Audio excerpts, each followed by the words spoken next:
It works. Okay, good. It works. No, it doesn't. We can start? It does not work. No. Okay, okay.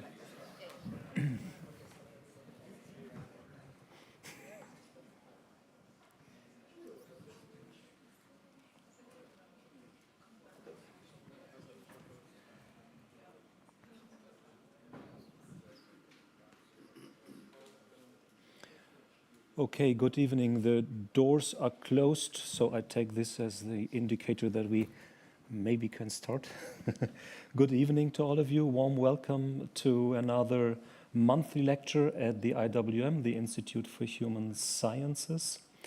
It is a monthly lecture on a topic that is, one can really say, of an enormous relevance and topicality for our political landscapes.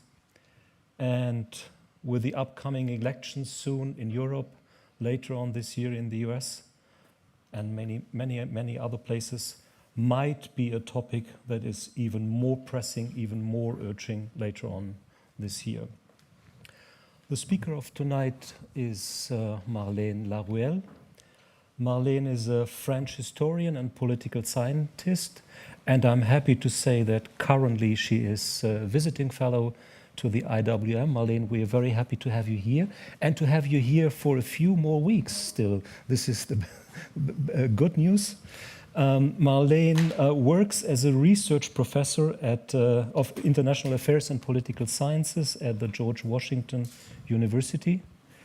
And at this very same place, at the George Washington University, she is the director of the Illiberalism Studies program and the former director of the Institute for European, Russian and Eurasian Studies. For many years, Marlène's particular focus of interest has been and still is the former Soviet space or the post-Soviet space. She closely follows political, social, cultural developments, especially in that area, and very much also the workings of ideology and nationalism in that part of the world. Russian Eurasianism has been one of the topics that should be highlighted in connection to Marlène, that she has been working on already a book published in 2012 on that topic, Russian Eurasianism as the Idea of Empire. And I mention one more publication, Russian Nationalism, Imaginaries, Doctrines and Political Battlefields, a book from 2018. Also, Marlène's current research project at the IWM is dedicated to this long-term research interest of hers. Her project title at IWM is Ideological Engineering in Today's Russia. This is what you're working on. However, for the presentation of today, Marlène, you have decided to present something to us, as I said in the beginning, that is of an enormous relevance to all our political landscapes, and unfortunately goes far beyond Russia, but also involves very, very many other countries. And what I find really interesting about your approach, Marlène, is that you promise to go beyond the all too well-known and ever-repeated explanations for the rise of illiberalism, and that you rather promise to look at what you call the grassroots reasons for the success of illiberal tendencies worldwide. One final sentence, and then you can give it a start. Marlène has recently also edited the Oxford Handbook of Illiberalism, with 45 chapters. Not all of that we are going to hear tonight, but I guess quite a lot of it. And unfortunately, we have to start with the very bad news that our PowerPoint is not working. I'm sorry for that, Marlène. Just talk us through. Yes. The floor is yours. Wonderful. Thank you so much for the invitation. And thank you so much to the Institute for having me for this semester. It has been wonderful to be based here. And then not having the PowerPoint is fine with me. I hope it will be with you. You will just have to deal with my French accent during this presentation. And as we were just discussing in introduction, I wanted to guide you and discuss with you this question of how do we try to think what is happening in Europe and in the US in terms of rise of the far right that we see in all surveys for the forthcoming both European and American election, and how do we try to tackle this kind of egg and chicken puzzle of having usually a discussion about the far right being responsible for weakening liberal democracy, and at the same time having also the feelings or some information that it's the weakening of liberal democracy that allow the far right to rise. And how do we deal with this kind of egg and chickens issues? And of course, the answer is that you have both.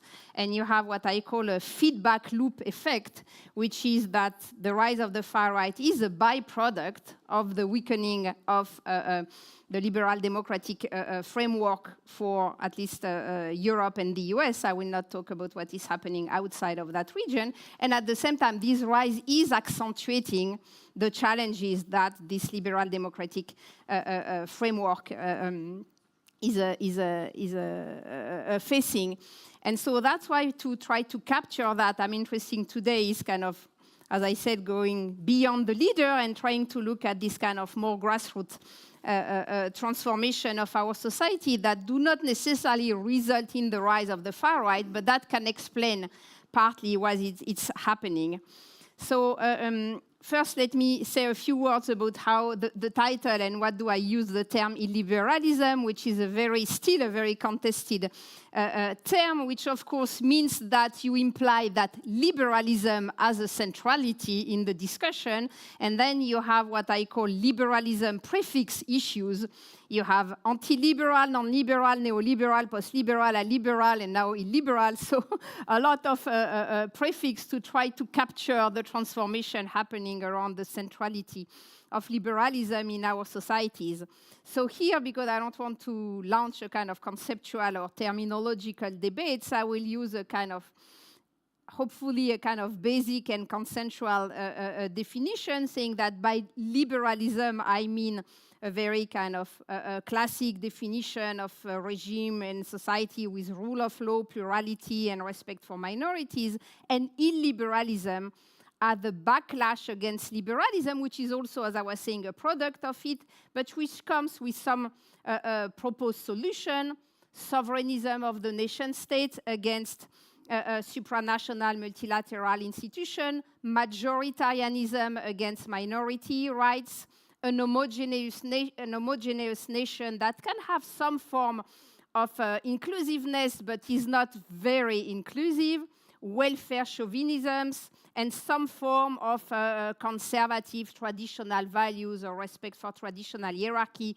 Here also in different combination depending on the national context. You have some countries where the illiberal parties are quite progressive in terms of some gender issues because the society is accepting that, and some other countries where they are more conservative. Why do I use in that case illiberalism and not simply the far right? Because I think with illiberalism we can try to capture the fluidity or the kind of permeability of the ideological landscape in our societies today, where it's sometimes becoming difficult to identify what is radical right, extreme right, more mainstream right, because we have a kind of movement of mainstreamization and normalization of the far right, but we have also mainstream parties, usually from the right wing or centrists, who are borrowing themes and topics that for long were considered belonging to the far right. So you have a mainstreamization going both ways, and you also have fluidity of some ideological topics. If you think 10 years ago, conspiracy, or 15 years ago, some conspiracy theories were really fringe, statistically speaking. And now you can see them through social media because of the pandemics really becoming much more mainstream. So it's become difficult to even identify who is still fringe and who is still mainstream. And so I use this notion of illiberalism as the kind of ideological continuum about, feeling that something is wrong with liberalism and that it needs to be challenged. So the key element in my discussion here is that where do we locate this illiberalism? right? Usually social sciences and especially political sciences has been looking at, the leader's personality, and we all, when we think illiberalism, we think leaders, right? We think Trump, Meloni, Orban, Putin, Marine Le Pen. Or we think about the structure of the party, the institution, we think about regimes, we think about voter preference. So all that knowledge is coming from political science or from political sociology. But in fact, depending on the social sciences you want to articulate, you can really try to locate illiberalism at another level. You have political philosophy now that is really becoming kind of discussing this notion of illiberalism. You have law, you have communication and media studies, you have cognitive sciences and psychology who are looking at illiberalism as a kind of feeling or mindset that each individual could have in terms of feeling of, the need for something exclusive, close, the need for security or safety. And then we have cultural anthropology, which is also looking at illiberalism as a way of life, as a kind of sociability, as a way of sharing cultural values. It can be music, entertainment, leisure activities. So a lot of things are happening in that field that help us moving beyond just thinking about Trump, Le Pen, and Meloni, and trying to capture what is happening in our own societies at a more grassroots level. And so the first point I would like to discuss with you is the kind of systemic transformation of our society that I think are explaining or creating a background to explain the rise of this illiberalism. And the key issue would be, I think, this feeling of dispossession that many people have, a democratic, a cultural, and a social economic dispossession of themselves. And that is usually studied and visible if you look at the social economic transformation of our societies and the fact that professional identities are no more the place for social struggles. We don't have trade union anymore. We don't have this kind of, social class Marxist reading that was kind of shaping the social economic struggles of Western societies in the post-war period. We also have what we call postmodernity, and we can be discussing that notion, but the idea that we now have a kind of, individual sovereignty that is above everything, right? That as individual, we have a supreme right in deciding who we are, who we want to be, how we want to be seen, but also what do we think, which are our feelings. And that can go both ways. You can have a rightist interpretation of individual sovereignty and a kind of progressive one. Think about the current debates about the right to change gender identity. It's about your individual sovereignty interpreted in a progressive way. But think the same individual sovereignty interpreted in a conservative or illiberal ways as being like, for example, all the movements that were anti-vaccination or a COVID measure thing, well, it's my own freedom to decide that I don't want vaccination, that I don't want lockdown, right? So the individual as being the kind of the center of our decision, which means that the elements we share as citizens are kind of shrinking because the individual is a kind of supreme element of our own identity. We also have other elements that we know very well that have been well studied. We have a genuine crisis of representative democracy. If you look at the social origin of the majority of our MPs, you will see that there is almost no blue-collar people. So the social promotion the kind of social promotion mechanism that we had in the post-war period is something that is no more functioning in our societies today, and that has probably created what has been called the culturalization or moralization of citizenship, that as we cannot frame citizenship in terms of genuinely political and social economic struggle, the battlefield has moved to issues that are more about cultural and moral values, and that's all the kind of culture war aspect and polarization of our society. That is something that emerged in the US after the 60s, and that has been gradually exported to Europe and to the rest of the world, where it's defining who we are culturally and in terms of moral values that define who is a member of the citizenry and no more political or social economic individuality element. Globally also, and here also a lot of research done on how neoliberalism and globalization have been shrinking the space we have to do politics. If you are a politician today, it's very difficult to explain to your voter that your capacity to change the world by the political decision and the public policies you will make is in fact very limited. Because a lot of spaces that are shaping our life, especially everything that is related to the economic world, is outside of a democratic control. The corporate world is not controlled, but is shaping so much of our life. So you have this kind of, that is also contributing to this kind of crisis of the legitimacy of politicians, because the space for them to do politics has been really shrinking. We have strong distrust toward institutions and media, largely before the far right was rising. It's very visible since the end of the 70s in the majority of European countries and in the US. And then we have other elements that I think have also been very crucial, and one is the issue of speed of life, the issue of the immediacy of time, right? We live now in a world, because of internet and social media, where everything has to be immediate. You have to reply immediately, you have to live very fast, you have to eat fast, to work fast, to travel fast. Everything has to be speed, and you are invited to embrace this kind of speediness. But democratic institutions are not speed, they are slow, because you need consensus, you need different groups to discuss, you need check and balances.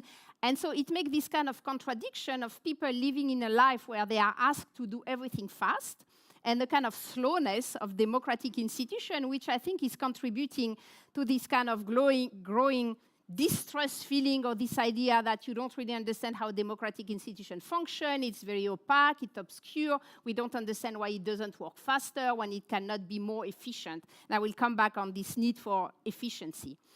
And then, of course, the media ecosystem have been totally transformed over the last 30 decades. And I'm not talking only about social media, which have been well studied, and we all know that, you know, Facebook, YouTube, and all these big companies are working on algorithms that are focusing in promoting polarization and civility, and in kind of creating more tensions. That's the way it works, because that's a commercial model.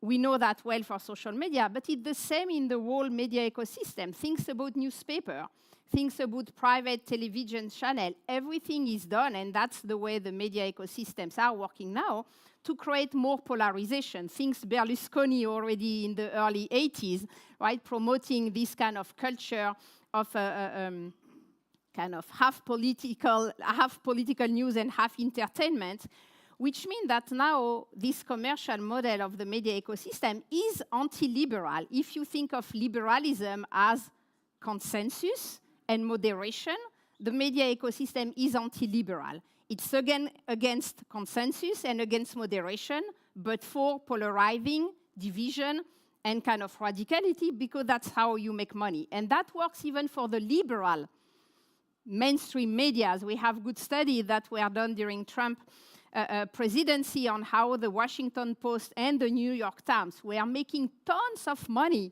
thanks to Trump, and they had every interest in republishing and commenting every tweets by Trump, because that was generating more kind of subscriber and people looking to them. So even those who are promoting liberal values are themselves, because of this commercial model, moving toward a kind of destruction of the common goods in our societies. And then something that I think has been largely understudied when we look at the role of this kind of uncivility and, you know, political incorrectness and provocation of far-right and illiberal politician is the advertisement culture. We live in a world that is entirely shaped by advertisement culture, and that has an influence on decredibilizing the public speech globally, including that of politicians.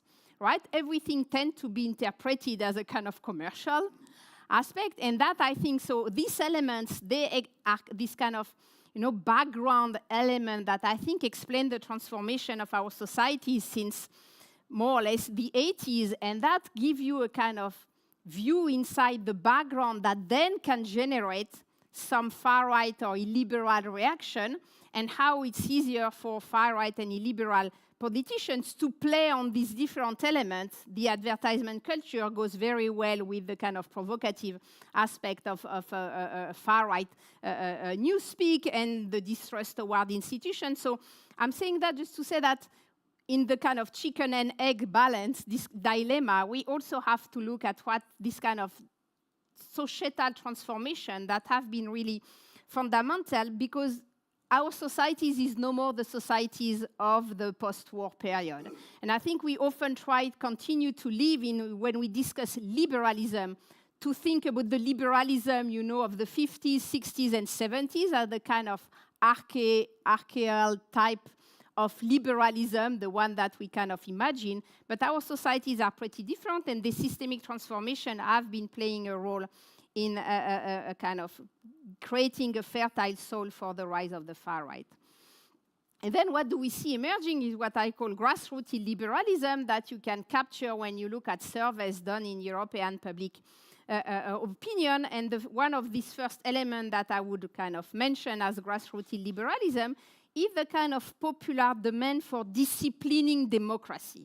It's not that people are becoming anti-democratic, it's that you have a search for authority to make democracy more efficient, right? So it's the need for efficiency that invites people to ask for more authoritarianism. And you have it very clearly in surveys when you ask people, would you be in favor of a more authoritarian leader that would be bypassing democratic institutions? The part of the people who reply yes, it's not because they like living in an authoritarian regime, it's that because they think it makes the state more efficient, right? So it's a search for authority that has the idea that democracy will be more efficient.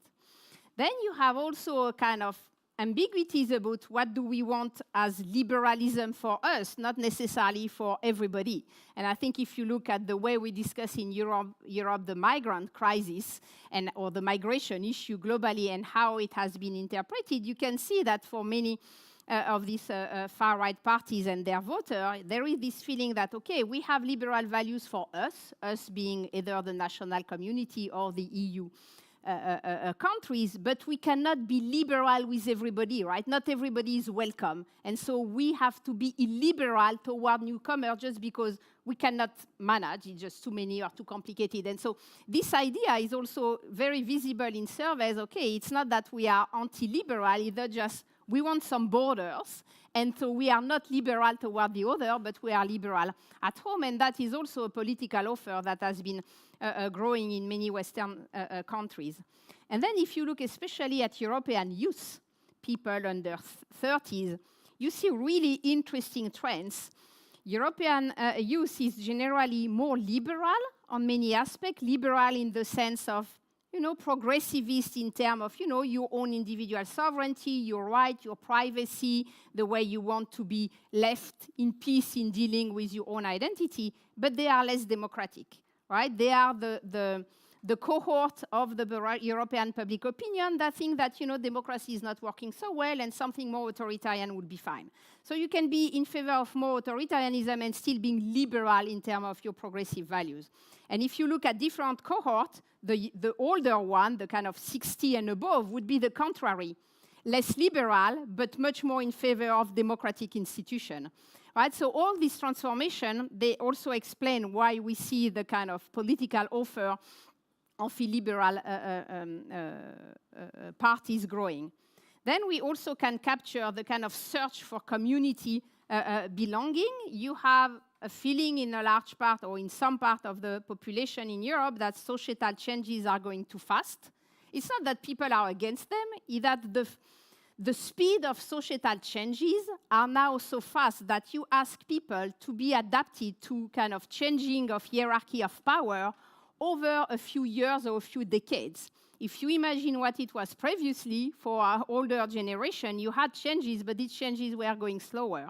And so there are difficulties for some part of the population to accept this kind of reversal of hierarchy. And then you have the effect of globalization that has been well studied. The more you are globalized, the more you want roots. right? And so it's not that people are clothing on themselves just for the fun of saying they want to live in a closed world. It's precisely because they live in a globalized world, and they are asked to think in terms of a globalized work, especially when they are under pressure in their work environment, to have roots. And I will come back on that, on how we see that in the surveys. And then a third element is that there is a search for meaning. And you see that if you look at new forms of religiosity that are rising in Europe. You see that in what sociologists of religion are calling desecularization. It's not that people are going back to church, right? Because there is no attraction for an institution as church. But there is this kind of identitarian Christianism that has been rising, that is kind of become fashionable, even because you want to insist on the kind of the Christian roots of Europe against migrants that are associated with Islam, so that the kind of identitarian Christianism, or just because, you know, it has this kind of need for spirituality and kind of, you know, wellness aspect that contribute to this kind of rise of a spiritual search. You see that if you look also at conspiracy theories. Conspiracy theories are a search for autonomy and interpretation by people, right? It's people trying to understand and to give kind of ways of interpreting what is happening in the world. And then you see that also with the rise of non-consumerist practices, either because people cannot afford financially too much consumerism or just for ideological reason. You have also a part of the European society that are kind of moving away or criticizing the kind of extreme consumerisms of our societies, or the one that they interpret as such. And so you see this kind of implied, it's not necessarily operationalized politically, but you have this kind of implied criticism of neoliberalism as the kind of consumerism, but also as the way of thinking that happiness or the search for happiness is your individual responsibilities. Right? And this idea, well, not everything is about us as individuals, it's also us as belonging to a form of community. And so all these elements that are mentioning, they can be read and operationalized with the right-wing or conservative toolkit, or they can be operationalized with the leftist one. If you think about search for community, belonging, for meaning, you can also come up with the leftist software on that, not necessarily a rightist, but that is also kind of contributing to this rise of a kind of grassroots illiberalism. And then my last point is on what I call infrapolitics, is that I think a lot of you know, ideology is no more what we are used to think of. When we think about ideological content, we think about, you know, heavy books that written coherent doctrine, you know, Marxism or liberalism, the classic author. That's not how ideology is circulating nowadays, right? We live in a world where first, the world is less and less textual. It's more and more visual, more and more sensory, more and more body-related. So we have great work on by cultural anthropologists, for example, on how you can interpret, you know, body culture, tattoo, and so on, as a way of framing a kind of ideological strategies. And you can have ideology as a kind of patchwork of minimal definition that you put together in a very eclectic kind of bricolage way. And that's the way ideology is functioning now, which means that if we just study, you know, party political programs and politicians' speeches and even what they say on social media, there are a lot of infra-political level that you don't capture. And that are kind of shaping the public opinion. And I will mention some elements where I think things are changing at the grassroots level, and far-right illiberal parties are able to kind of capture this kind of, you know, zeitgeist that is circulating. One is that the relationship to the state has been changing, especially, I think, with the pandemics. And I think we are still trying to measure the impact of the pandemics on our relationship to the state, at least for some part of our citizens, for whom the pandemics has creating a kind of distance toward the state, either because the state was seen as kind of infringing on individual freedom, or because the state was not responsive.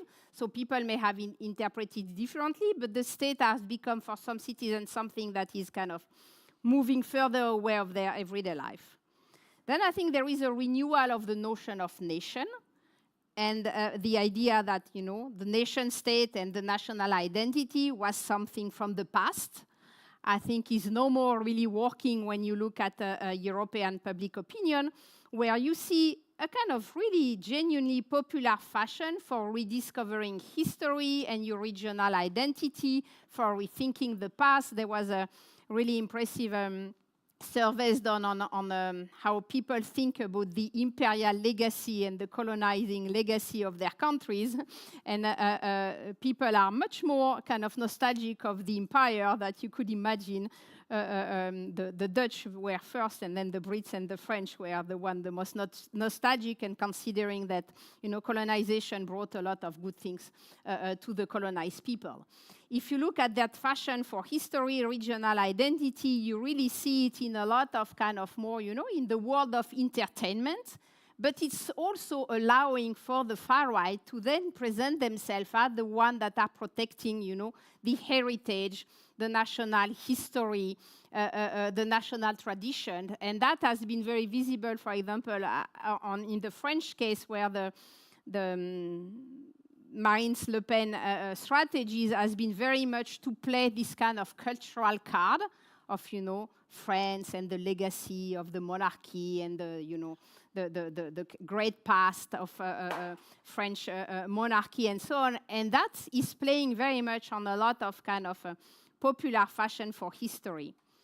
If you look also at surveys that I've done among young people, you will see that young people are much more positive about the army that was young people were saying 20 or 30 years ago, right? From my generation, where we were young, we were anti-militarist almost by definition, right? It was the kind of the social norm. It's no more the case now. The majority of young people have a very favorable vision of the army, of the social order, of the hierarchy, of the leadership issues, and are much more familiarized with violence that we could imagine, especially because of video games culture, movies, music. And so when you look at surveys, you can see this kind of, you know, almost normalization of violence on some forms, and this feeling that, you know, hierarchy and order and leadership is something totally acceptable. And there was a survey, a huge survey also done on the case of France, with kind of about 1/4 of young French citizens think that they would be fine with the military taking power in France to put things in order, which looked to me a very large group. You have, as I was saying, this kind of culture of body and mind kind of healthiness. We usually tend to project that at something, you know, more coming from the left. But it's all not all about, you know, like yoga and Pilates and eating, you know, organic food. You have a conservative, illiberal version of that is also growing. There have been really interesting attempts by some far-right groups to become very visible on the market of organic food, for example. You have a tradition in the far-right of, you know, training your body, taking care of your body in preparation for potential urban warfare. So all these elements, you can have, as I said, a rightist and a leftist reading of them, but they have become very visible, especially with the pandemics and this kind of the fact that part of these rightist groups have been moving toward the more kind of preparation to urban warfare where you need physical training. You also have the role of, you know, influencer and celebrities, which I think are very often not seen as being part of how it's shaping our political landscape. But you have a rising phenomenon also coming from the US of conservative influencer. In the US, you have this very famous trad wife movement, traditional wife movement, that is also arriving in Europe, where you have a kind of, you know, by your way of life and the way you organize your household, you are also sharing some values about how you consider the society should be shaped.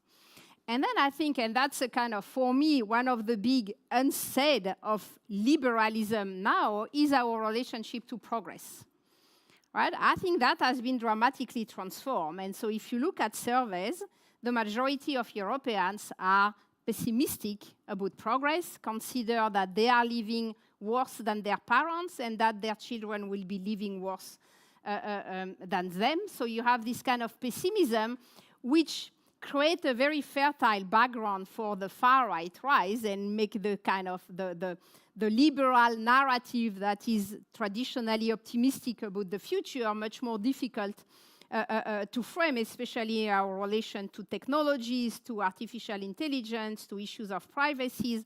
So the vision of the future has been changing, and I think it has been one of the challenges of liberalism to try to deal with the kind of declinism that has been rising in our own public opinion.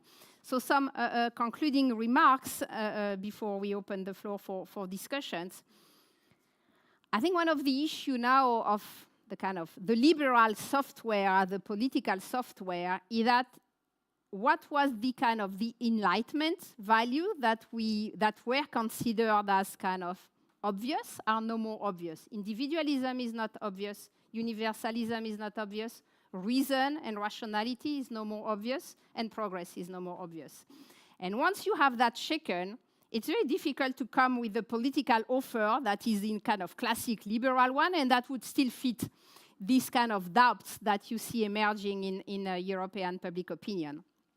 You have, as I said, a backlash on neoliberalism as a philosophy of individual responsibilities and people looking for collective belonging, but also I think that this illiberalism, it's really a kind of, it's a return of ideology in a world that was presenting itself as post-politics.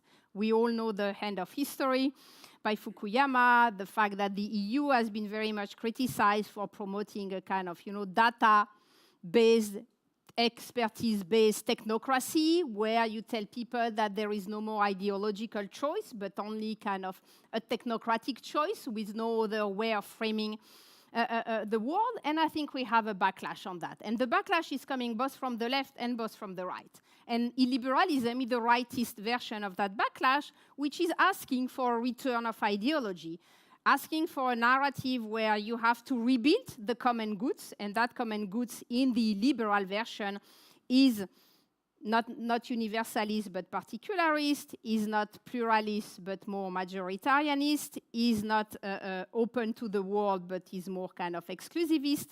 So it's a kind of ideological mutation that I think we see arriving there, that also we can see very visibly in the kind of transformation of the right-left divide.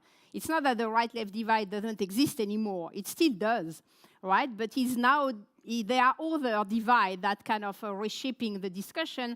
Think about Marine Le Pen and the way she has been able to move toward a much more pro-welfare state, leftist economics to try to capture the kind of blue-collar vote. So you now have a political offer that is moderately conservative in terms of value and pretty leftist in terms of economic offer. Think about what is happening now in Germany with this new party coming from Die Linke, originally with Sarah Wagenknecht, who has been now making the other political offer, right? Very leftist on many aspects, but anti-migration on that aspect, so trying to combine the different ideological line in order to make a political offer that speaks to part of the population. And if you look at all these parties, in Europe, at least, immigration is very often the number one vector of the vote. But to make it successfully, you need to combine additional topics to enlarge, right, your voting base. And so if you look at now, for example, in France, who is voting for Marine Le Pen, immigration and anti-Islam is not the first question, right? It's no more the first element. It's really her capacity to have a kind of anti-establishment and kind of pro-welfare state narrative that make her able to kind of capture a large part of the vote. So I think it's important when we study, and I will stop here, when we study this rise of the far right, to think of it first to look at what is happening on the background and the transformation of our societies, and to see how much it's difficult for the liberal software to come up with solutions that are still interpreted as meaningful, and also to look at what are the answers coming from the left, right? Because the far right is not rising alone in a vacuum. You have political offers that have to be adjusted, and so you have leftist solutions to what is seen as liberalism failure or incapacity to be more efficient. And then you have this liberal software in the middle kind of trying to survive with difficulties in renewing itself and being sufficiently successful toward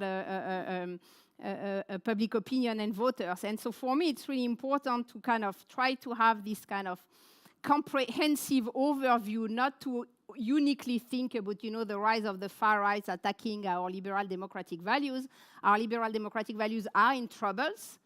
The liberal software has to kind of renew itself, and then you have answers coming both from the right and from the left, often with some shared criticism, but of course on different ideological background. And if we are not able, as scholars, but also as citizens, to see the kind of the whole package of transformation happening, then finding a political and policy solution will be very difficult. So on that, I think I will stop here and open the floor for questions. Thank you so much for your attention.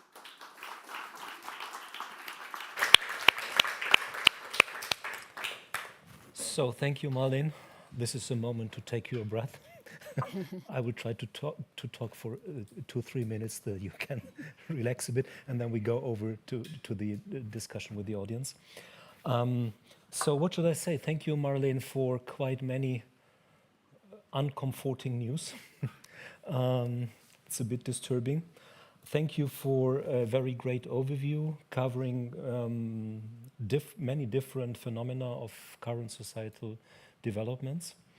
And before I hand over to the audience for questions and comments, and we will have time for that, be assured, I will just start with 3 short questions to give it a start.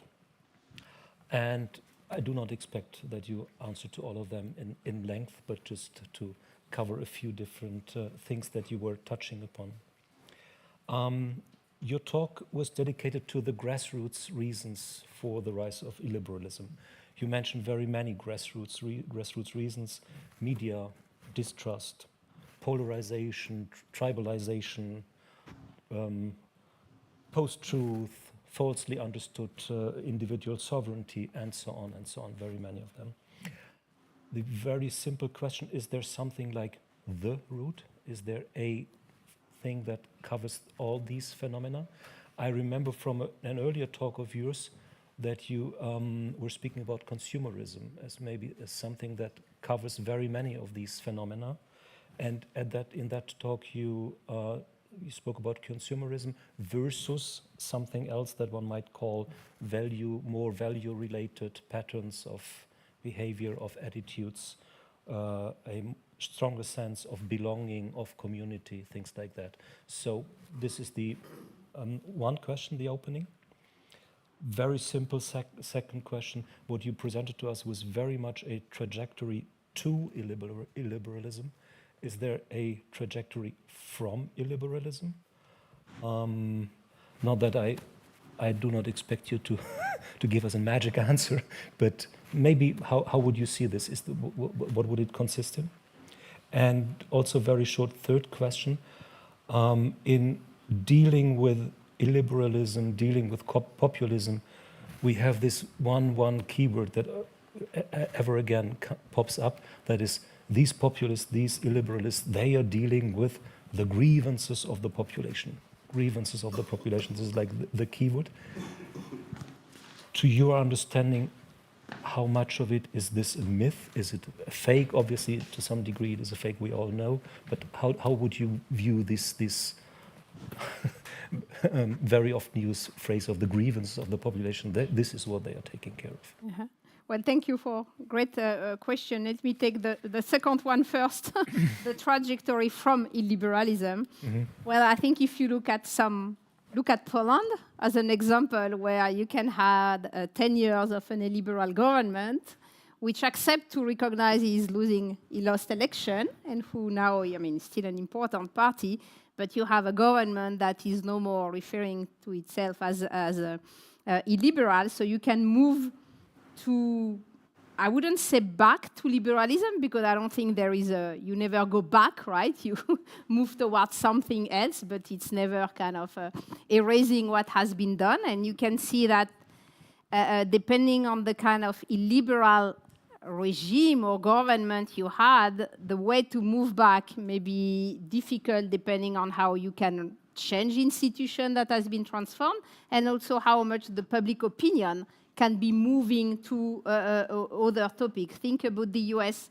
after Trump, right? You may have an illiberal president losing the election, not recognizing that, but the society has been deeply transformed. The Republican Party has been deeply transformed, right? So it's not like you are easily back to what was before. You have to deal with the transformation that have been brought by the liberal leaders, either in changing institution or in kind of reshaping the public opinion and the way the public space is framing some of the questions. So I think both the US, even if the US is in a situation of maybe going back to an illiberal leader, depending on the result of a far-right leader or the result of the election in November, but I think Poland is a good example on how you can have either genuine alternance when it's still possible and the regime, the kind of illiberal regime, is not stabilized enough and recognized losing election, but also because you have social struggles, you have people in the streets, you have the other side of the society, the liberal side of the society,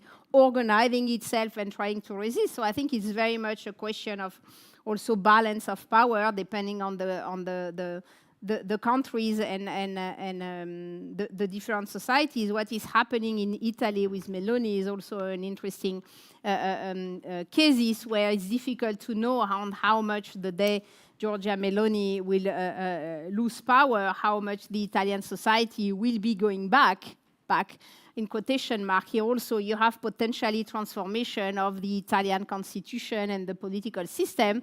That means that even after the illiberal leader, you are not necessarily back to what you had before, right? So this transformation are kind of have an impact. On the grievances aspect, I do believe there are genuine grievances by many citizens. These grievances are not necessarily operationalized politically, right? But they can be. That's what the far right is doing, is that to find the way to operationalize at the political project this grievances that can just be there at the kind of everyday level, but doesn't necessarily shape the way people vote. But I think there are a lot of social economic grievances and a lot of cultural grievances that are there in different segments of the societies, and with people thinking or interpreting the political offer they have as not solving that solution. And I think that's something that, for me, is one of the key lessons, is that, and as I was saying, it's very difficult to do politics now. It's very difficult to change the world in which we live. And so when you are an elected politician, your room of maneuver for transforming the life of your citizen is pretty limited. And that is creating this kind of, you know, deception, disillusion with politics that is there feeding the narrative about it's the establishment, the elites, it's all the same, right or left. It's also, I think, the impact or the kind of the long-term legacy of social democracy in power in Europe, having had difficulties offering a political model that was not a neoliberal one. And so in a sense, it's kind of largely decredibilized the left, and there have been several studies showing how much the kind of the failure of social democracy as showing you can change life while still staying in a kind of liberal market economy system has been contributing to the kind of the rise of the far right. And on your first question, yeah, I think there are kind of mindset changing in the public opinion globally in Europe about, you know, are we just consumer? Is being consumer our main identity as citizen? What about us as kind of human beings with values, with identity? All these elements, I think, were kind of pushed away too easily by the traditional liberal mainstream as something that belonged, to the far right. And you can see that it's kind of important for the citizens, not necessarily in a, far right or racist way, but it's meaningful for people. And one good example was a few weeks ago when the French government tried to pass this law on immigration that was very much contested because it was largely kind of copy-pasting what has been the far-right kind of proposal. And then so the Macron government was accused of kind of copying the far-right solutions for immigration policies. And then they had to kind of, change their mind. It was very difficult. And then you look at survey, and it was approved by 70% of the population. These 70% of the population are not voting for the far right, but they were sharing some of the way these questions were framed. And of course, we know that politicians and media have the capacity to frame the public opinion. So public opinion is not something that exists outside of a framework. But I think there is genuinely a need for, in a kind of globalized world, for identity and belonging, that liberal software has difficulties at kind of making a political offer on these questions. Yeah. Thank you, Marlene. That was actually quite substantial answers to short questions. Thank you so much. So, who wants to go ahead? We have the first question here in the first row, please. Please wait for the mic. Yeah. I'll introduce myself. My name is Jeff Manners. I'm not an academic. I'm a retired insurance executive. You've presented a whole series of grievances, some real, probably some imagined, that's driving this trend. Yet, if illiberal governments do come to power, are they actually going to be able to solve and address these grievances? My own opinion is no, they're not going to necessarily have solutions any better than a liberal democracy. So what's the trajectory going forward then? Fine, you get the shift, you get a liberal government's coming in, you've painted somewhat of a positive hint that with Poland it can go back, but if they do start destroying institutions and structures, can they get locked in? For example, something like Putin's Russia, whereby Putin promised prosperity, economic well-being. That didn't work for the long term, so he had to get involved in other mischief and misadventures. Do I answer a question? Please, yeah. No, of course, I think that when they arrive in power, they usually do not solve the problems. But they have a way to frame solutions at a kind of discursive or rhetorical level that may be enough for people. Because I'm not sure people genuinely believe that politicians will dramatically be able to change life. When you look at Trump's voters, right, whatever Trump did when he was in the presidency doesn't really matter, right? Because you can buy the idea that first, the politician is never able to do what he promised because, the system, the establishment, the globalized elites, the corporation are blocking him or her. So there is a kind of processing of excusing the illiberal leader for not being able to solve problems, or just having your problems mentioned discursively is enough to make you feel better. Right? So being able to say publicly that there are too many migrants, so Islam is not compatible with European democracy, all these elements, even if concretely there will still be migrants and Islam will still be there, just the fact that what was politically forbidden or taboo before has become more normalized may help some people feeling that the grievances is partly addressed. I don't think it is concretely, but I think it helps playing with that kind of, narrative. But I think the liberal offer is on the rise now precisely because it hasn't been implemented, right? Once there will be when this illiberal leader will be largely in power in several European countries after several years of experimenting them, I think there will be a backlash against them.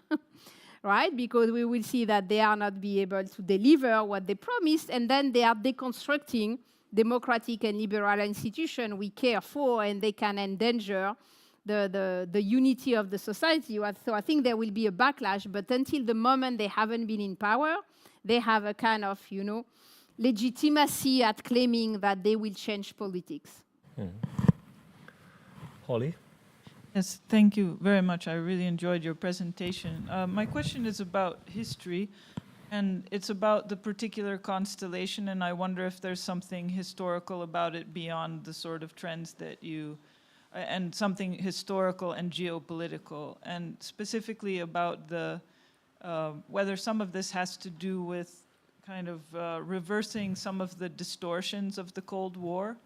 So if you consider Turkey and Poland, for example, where certain kinds of politics were not possible during the Cold War and were just kind of sidelined, or and that happened to be the perspectives of a lot of the people living in those countries. And so, you know, like the argument of illiberalism was that it was more democratic because it was majoritarian, and that, you know, there was something kind of contingent, or seems to be something contingent about, you know, opening up that place for, let's say, less secular ideological positions to be represented in politics in Turkey and in Poland. And at the same time, you have Turkey and Poland geopolitically weren't that important during the Cold War, and now they are much more important, both of them, for various reasons that have to do with the emergent geopolitical order. And so at the same time that you get, you know, that kind of mainlining of a non-secular cultural identity, is you have an increasing importance of these states more generally. But it does also look like with Erdogan and peace, for example, that, you know, like, part of that, you know, if you consider it, you know, some kind of barrier comes down and the waters flow this way, that the waters aren't necessarily all flowing one way anymore, and that the correction for those distortions might have been a kind of moment that we're on the back end of that moment, hypothesis, discuss. Yeah, no, that's a great point. And in fact, because I wanted to really focus today mostly on what is happening in Europe globally, but in fact mostly in Western Europe and in the US, I didn't touch that aspect. But I do think that in the former socialist country and in the what we call now the global south, for whatever it means, you have indeed the kind of identity and geopolitical interpretation of what it means to be illiberalism, and that's a decolonizing process from the West, right? It's moving away from Western domination or for Eurocentrism. It's in the name of kind of national values, and so you see that very clearly, I think, in Central Europe, where this illiberal wave has been really interpreting as, okay, we also want to be considered as equal to the Western European model, and we also have the right to lecture the West in what we consider is the right kind of moral, social order. So it has a strong feeling of having been a kind of second-rank countries or societies and taking a kind of revenge. It's very visible in the case of Russia, it's visible for Poland, it's visible for Hungary, it's visible for Turkey. And I think if you look even in a broader sense in the global south, a lot of this illiberal wave that you see also arriving are very much a kind of challenging the kind of Western centrism of liberalism and interpreting liberalism as a kind of neo-colonial framework. And you see that, for example, on the way now in the global south, you have this capacity to kind of, you know, mix the kind of leftist software on decolonization and the rightist one, right? And you decolonize in the name of your own conservative values against what you see at the Western imposition of progressivism, especially in terms of, you know, LGBT rights, for example. So I think this, if you take a bigger picture on what is happening and not only a kind of Western European US one, then these geopolitical elements are kind of pretty important. And it's part of a decolonization process with maybe rightist values that is happening very visibly in the former East and in the global South. So the mic can stay now here in the first row for a moment. You also have a question? Professor Dasgupta from Calcutta, India, thank you for your brilliant lecture. I would just like to say that 80% of what you have said applies to my country appropriately. In fact, a new political expression has cropped up, very musical and alliterative in nature. It is Modi, Meloni, Meloni, Modi. Thank you. Thank you so Hand much. it over. Just stand up. Yeah. Hello, my name is Marlene and I'm a student of transcultural communication, aiming to be a translator in a few years. And I'm really new to this special topic, and I wanted to ask if you have any suggestion for literature, if you want to get a hold on this concept that you just explained so well. Yes, so you have a lot. You have 2 handbooks. You have a Routledge Handbook of Illiberalism that has been published with 65 chapters. And then an Oxford Handbook of Illiberalism with 45. So it makes you more than 100 chapters to read, which I don't push you to read, but that just to give you an idea that this notion of illiberalism has been really kind of thriving the last 10 years. Let's say, as a way to answer to the overinflation of the notion of populism. So very often they overlap on many on their aspects, even if conceptually they try to catch something different. But you have now a lot of literature to look at, and that would look both at what is happening on the domestic scene, but also what is happening on the international scene that we were just mentioning, with India or Brazil being also a great example of these transformations. So, Marlene, I think we have at least 2 more questions, but you're inexhaustible, right? Yeah, I'm Okay, totally Misha fine. was. Oh, we have 3 more. I've been very struck by the fact that nobody so far has mentioned the United Kingdom. And the reason why I think that this is very important is because the United Kingdom was subject to a populist victory. You could argue it's an illiberal victory, but it was a victory which posited an achievable goal, which is something which other illiberal leaders have tended not to do. We achieved that goal, and the consequences were pretty visibly disastrous. So the reason why this is important is we can see what happens when illiberalism, particularly when it's not thought out, which is often the case, what the consequences of this are. In this case, more or less the complete destruction of the Conservative Party, which has been the establishment party around 2 centuries. But also, what happened in the United Kingdom was very different from Hungary, and different again from Poland. In Hungary, Orban was very clear about wanting to disable the institutions and mechanisms of democracy before he could be unelected. PiS in Poland failed to do this. They absolutely failed in the United Kingdom. And yet one of the fascinating things about the UK is although it is a huge failure of illiberalism and populism, it has left the country completely and utterly disoriented.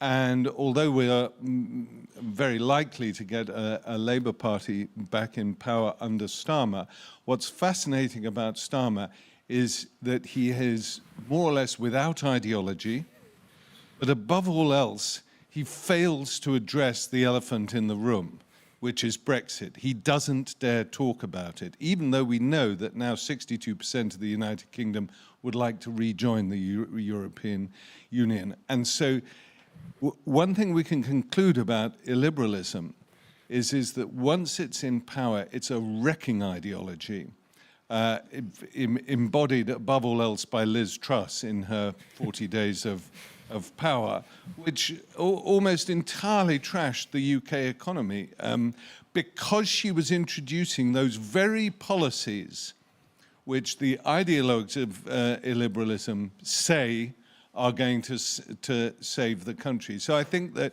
you always want to bear in mind the United Kingdom when you're looking at illiberalism, because it's so instructive as to what the consequences are. Yeah, thank you, Michelle. That's a great point. And of course, that had influence on how other illiberal parties have been discussing the possibility or not of leaving the EU. And now no one is proposing that anymore, right?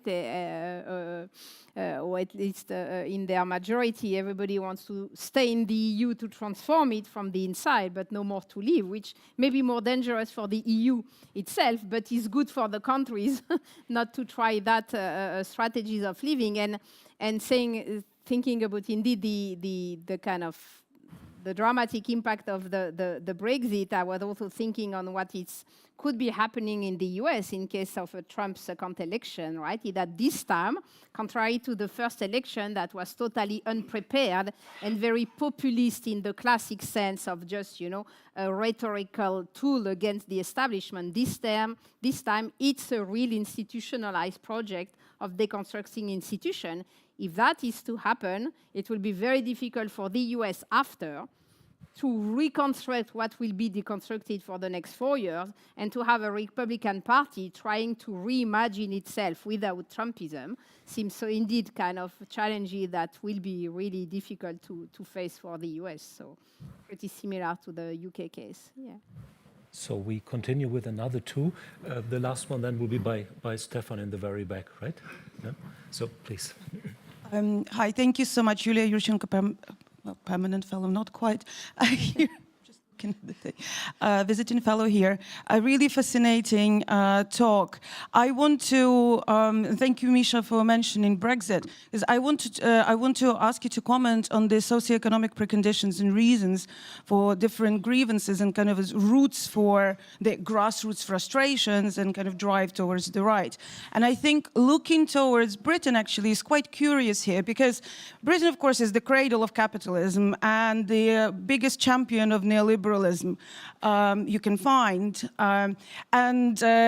We know from history of economic thought research that, of course, austerity politics and neoliberalism were invented, so to speak, at the early 20th century in order to protect the interest of capital against labor, specifically as the economy was falling apart. There is a great book by Clara Mattei about that, specifically how austerity leads to fascism.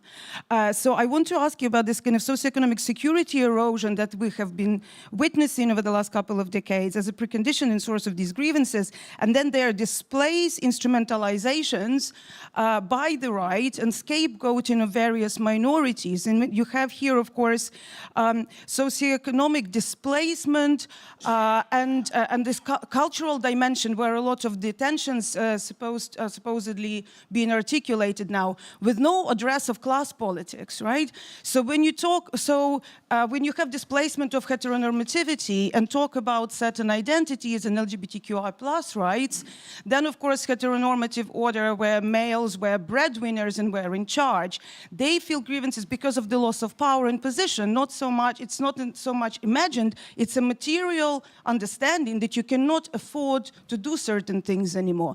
And if your domain of articulation is culture politics, and then the right are instrumentalizing migration to explain away why austerity doesn't deliver what it's supposed to deliver, as we see very well with Brexit and other things, then you get these really skewed, but also very fertile spaces, discursive spaces and material spaces where masses can be rallied around fascist, outright and mild versions politics. And this is why also India is so interesting.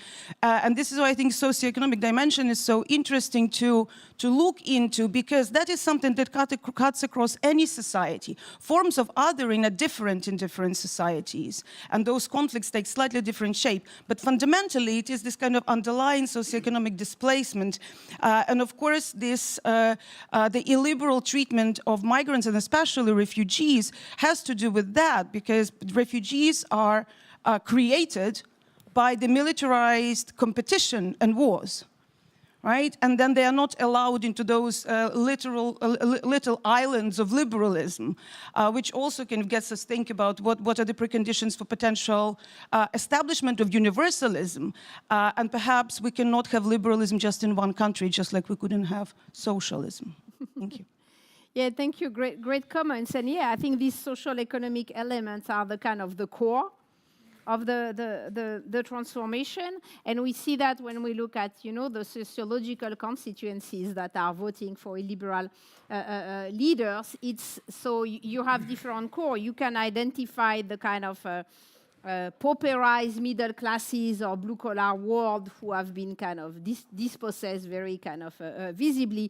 But then you also have the fear of being dispossessed, right? So you may still belong to middle classes or semi-middle upper classes, but there are some elements that make you fearing that you are next in line, right? That make the vote much more complicated than just being, blue-collar miner from West Virginia voting for Trump. It's much more complicated than that. You have urban classes, you have white collars who are also feeling this element of kind of potential fear of economic displacement because you feel that, and that's why all the discussion currently about, the role of artificial intelligence in transforming the labor market and the kind of white-collar jobs, which will be the most attacked, means also there will be political consequences if you suddenly have white-collar jobs that will be disappearing, right? So I think it's something to keep in mind. And then there is discussion about how much the kind of the cultural transformation or the kind of moving that toward identity politics is just an issue of kind of social economic transformation, or if it's in itself an issue. You can be upper class, rich, still in social economic kind of higher position, but still feel threatened by kind of cultural transformation on some aspects. So it's both a result of and a kind of overlap of the two social economic and cultural transformation at the same time. Stefan, last question for you. Yeah. Does it work? Oh, yeah. Yep. Thank you for the very interesting lecture. I very much enjoyed it. I have a question that is related to the previous comment, but a bit more general.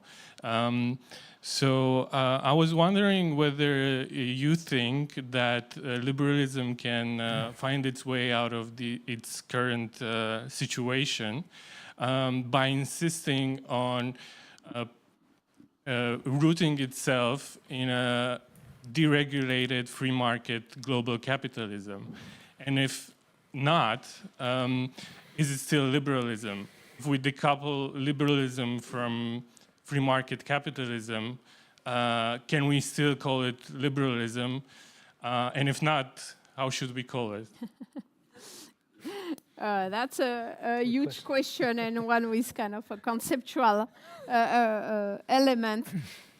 I think you have currently debates among some, political philosophers or thinkers and more experts about how you can reinvent a liberalism that wouldn't be neoliberal, right? How are there ways to kind of rebuild a form of kind of social democracy, or at least kind of moving away from some aspect of neoliberalism, even if I think it seems very difficult to implement when you think about the EU itself presenting itself as being a kind of, protective social democracy, but still in practice being very much a kind of a neoliberal mechanism. So I think there are some discussion about how liberalism can try to reinvent its software to have a political offer that still makes sense. I think it will be very difficult because the ideological transformation,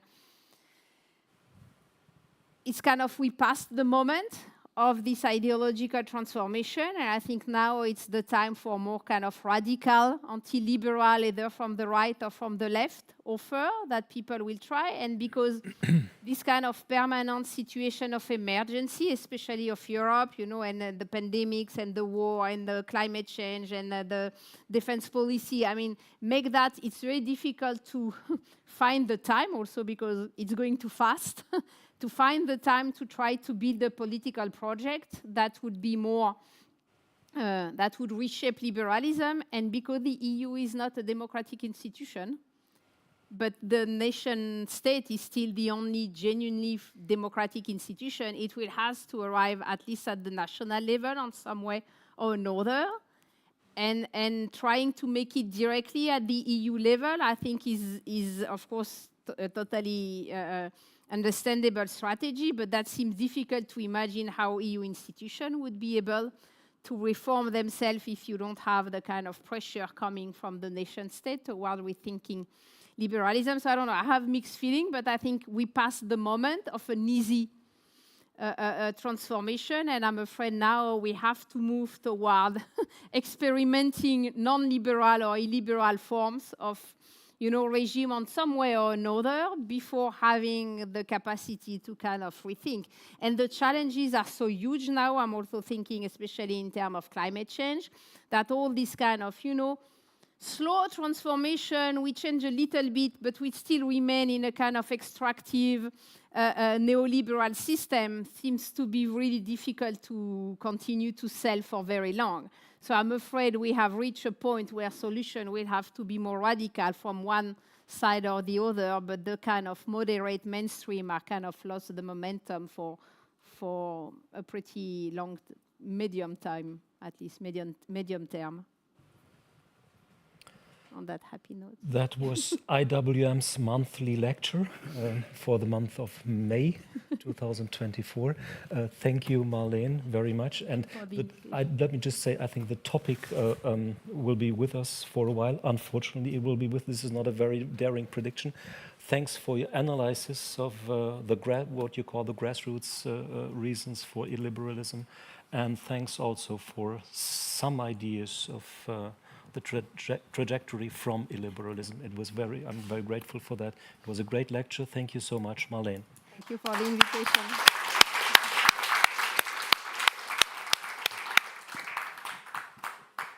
And now for all people here in the room, and this we will later on cut out, maybe from our recordings, you're all invited, heartily invited downstairs to a cafeteria for some wine and cheese, or if you prefer water and bread, this is also possible. Join us there, continue our discussion downstairs, and thanks for being part of this lecture. Thanks.